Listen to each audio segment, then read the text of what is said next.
আমি ঐশী আর welcome back to my mini blog.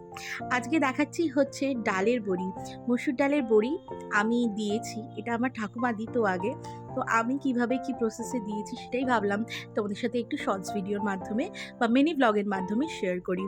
আচ্ছা, তোমরা যদি রেসিপি চাও অবশ্যই আমাকে কিন্তু এতে কমেন্ট করবে, আমি কিন্তু এর একটা ডিটেল ভিডিও আমার বড় ব্লগে দিয়ে দেবো। তো এখানেই আমি একটু বড়ি দিচ্ছিলাম, আমি তোমাদেরকে দেখালাম আমি না এইভাবে পাইপিং ব্যাগে ভরে বড়ি দিই। আর বড়িটা খুব ইজিলি কিন্তু আমি ব্লেন্ড করি, খুব ইজি প্রসেসে করি। তো সব কিন্তু জানতে হলে আমার বড় ব্লগের জন্য তোমাদেরকে কিন্তু নিচে কমেন্ট করতে হবে। তারপরে দেখো রোদ্দুরে দিয়ে দিয়েছি একদম কিন্তু বড়ি শুকানোর জন্য। আর এখানে মা কিছু প্ল্যান্টিং করেছে, তো সেগুলো আমি তোমাদেরকে দেখাচ্ছিলাম। তো ভালো লাগলে yes like, comments and subscribe করতে ভুলবে না। Bye and see you in the next blog.